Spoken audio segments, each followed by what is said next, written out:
How's it going, YouTube? It is Doc here, Docky Style Gaming, and I'm back at it with some brand new Anthem information for you all today. We actually got some information on the closed alpha of the game and some first impressions and things like that they're planning on changing and fixes already as well. Now, I'm back at 100% finally, so I'll also be streaming a little later tonight. So stop by the stream at 8 p.m. Central Time, 8 or 9 p.m. Central Time. I'll post on my Twitter, so definitely go follow me on Twitter if you don't know already, and if you're in the Discord, you'll know when I start streaming as well. But with that all out of the way, let's actually talk about and discuss what we're about to get into today, which is the alpha build of the game, the closed alpha testing, and what Ben Irving had to say on it. So Ben Irving pretty much went to Twitter and posted what all they found and all the things that they'll be doing to address and change some things prior to the launch of the game and for other builds leading up into the release of Anthem. So let me just go into what all he actually said, and then we'll talk about it a little after. So the post essentially starts, Anthem is now in alpha. We have passed a major milestone with our first closed alpha test. This closed alpha is an internal technical test to run the waters through our metaphorical pipes and assesses the game in a live environment. We ran tests, did hotfixes, and adjusted servers on the fly, the way that we will be doing when the game is live. The goal was to test our server's technology, patching, and subset of content with a small group of players. Only the first 3 missions of the game were available, and all the pilots were capped at level 5. And even though this is a technical test, we wanted to encourage feedback on our limited content that was available. We learned some valuable things from our players and wanted to share them, so you could see how we're listening to feedback and making an even better game. Here's our biggest finds from the alpha and what we'll be doing to address them. Now, in the next part of the statement, he broke into 4 parts: the loot, mission, progression, and playing with friends. So let's start with the loot, because one, I'm pretty sure a lot of y'all are pretty interested in hearing about that anyway. So what he had to say on loot was, loot is critical to upgrading your Javelin and leveling up. Alpha players let us know that during their time in Anthem, loot drops weren't frequent enough and were hard to spot in our world. We've done a pass to the frequency of loot drops, and we'll look for more feedback in future tests. We're also investigating a way to make loot drops more visible in the world so they're easier to find. Then he also put other notes. We will be hosting more focused testing sessions on loot in the future. All loot is personal, not shared with the team, and we'll make tweaks to ensure that it's clear. And then the last loot note was, you'll also be able to access all loot attained from a mission upon returning to Fort Tarsus. So personally, I actually already find that kind of interesting, especially considering the frequency of loot. Now, when we saw the 2018 gameplay trailer, I remember seeing a lot of loot all over, and they intentionally not walking over it. So it's kind of interesting to see that when they were playing the game in their test builds, it wasn't dropping as frequently as it was. Now, I'm not complaining, because, you know, always for more loot, and I definitely don't mind it, but I thought it was pretty interesting that was something that they're already getting ready to address before the game even launches, and then also making them more visible. They'll probably just make the icons a bit brighter on the map or something of that sort.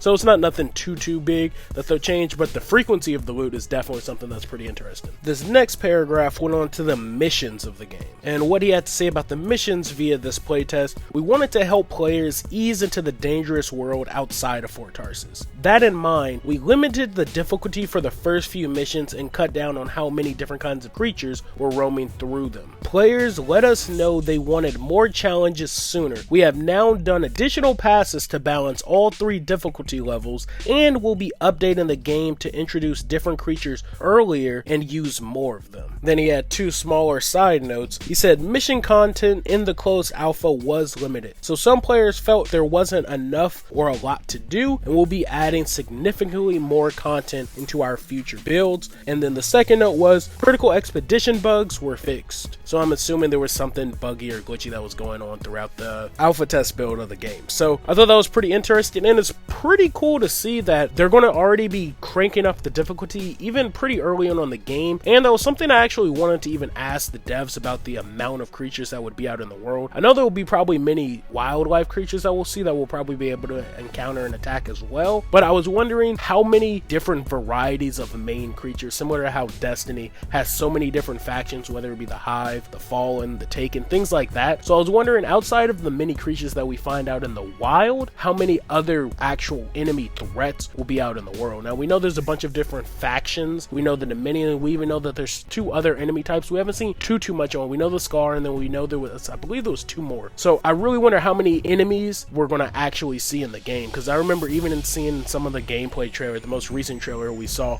like these lava or flame scorpions. So I thought it was pretty interesting nonetheless, and I can't wait to see what all we're going to see, and especially how early we'll truly see some of these creatures in the game, according to this fix that should most likely be implemented by the release of the game. The next thing Ben Irving went on to talk about was the progression, and what he had to say on this was leveling systems and how you spend skill points and how you use the Forge to equip gear were not always clear to our alpha players because our tutorials for these features were not in place. Also, some leveling actions like unlocking new javelins were visible in the menus but not accessible during the alpha. We're working to finish our tutorials and will seek feedback their effectiveness once they're in place. And he also had one side note for progression as well, saying players asked to extend the amount of time they can be airborne, which was tied to the progression, was not available in the closed alpha. This type of leveling will be tested in future builds. So for those worrying about flight, even though I've already addressed this in a couple other vids, they did say it would be tied to how you're going to level up your skill tree, and it will be a freelancer perk to increase your flight duration, but it seems like that's something they're also going to address and probably make possible in other builds of the game. So definitely don't worry about flight. Like I said, I feel like that's going to be something that won't be too big of a deal. I feel like pretty early on it might be, but once we unlock that freelancer skill perk,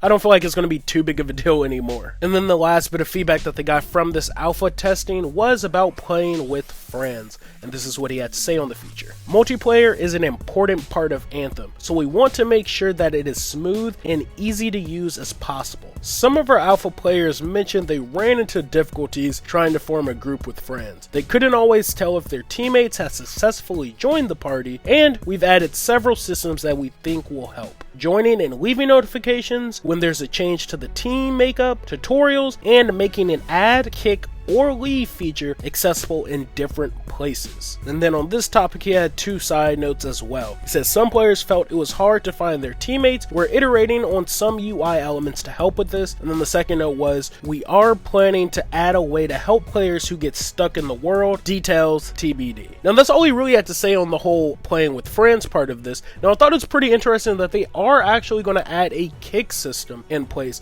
Now I know I've even seen in my comment section a couple players wanting to have a kick system, but I also don't want that system to be abused too much. Now I know how some games are, and I know definitely how some veteran players can get, and even playing most recent games, I know how people who've played a long time and they play with newer players, some people might not even want to play with them. So if there's a whole vote to kick system in place, I feel like that could be abused in a sense. Now hopefully, like I said, they find a way to balance it out in a decent way. Again, it's one of those things that definitely could be exploitable, but hopefully the community is not going to be too bad or too rude if this does truly get implemented in the game. And then he ended off the full article pretty much on Reddit saying, these are just some of our learnings from the first closed alpha. We are already planning on making changes based on feedback we've received. It is an exciting time for all of us, and we look forward to future tests internally and with our players. We'll soon be back with more information, and as Halleck once said, time to get to work. So that's really all we got from Ben Irving on that. Now I'm surprised he actually gave us such an in-depth and detailed explanation on everything that they learned from that.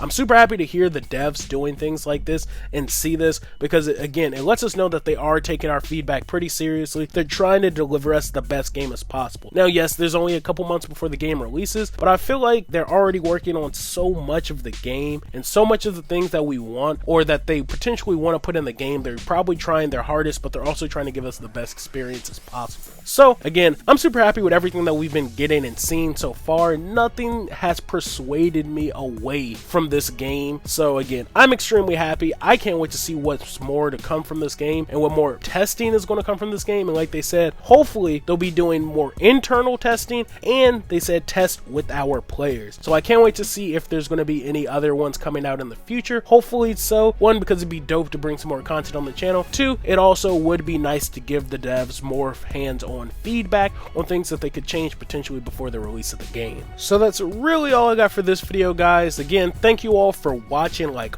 always. And before I actually end the video, I do want to show off these screenshots because I posted one as my thumbnail yesterday, but these were 2 screenshots of a new Interceptor customization that we got to look at from Mike Gamble, which are right here, and then you'll see the second one right here. And then also here was another shot at a new location in Anthem that one of the devs posted as well. So I thought it was pretty nice, it looks pretty dope, and I can't wait to see more of this game. Now also, today is the last day to enter into the second Anthem game giveaway. If you haven't already, I'll be announcing the winner of the second game giveaway tomorrow. Now we already hit our sub goal for the third game giveaway, so I will be doing a third one a little later, but if you want to enter for your chance to win it and possibly win it tomorrow, again, I will be announcing the winner for that tomorrow, so just find out how to win the second copy. I have the video on the channel. I'll probably link it in the video description as well, and like always, go follow me on all my social media accounts if you haven't already. It lets you know when I'm about to post a new video, when I'm staying up to date, and I actually have a special announcement on tomorrow's video that I'll be announcing during the winner of the Anthem game giveaway, so definitely stay tuned for that. I have a Patreon if you guys want to help support the channel. That's pretty much all I got for this video. Again, you guys are the best. Thanks for the love. Thanks for the subs. I will catch y'all on the next video, which will be tomorrow. It'll be a big news and info video. This one was actually going to be a full news and info video, but just the alpha information we got alone took up a pretty decent chunk of this video, so I didn't want to make a 20-30 minute video. So that'll be out tomorrow for sure. And then also I have some new breakdowns coming out because we have some brand new information on different support abilities, gear attachments, and so much more on every single one of the Javelin. So definitely stay tuned to the channel for that. Again, I'll catch y'all on the next one. Peace.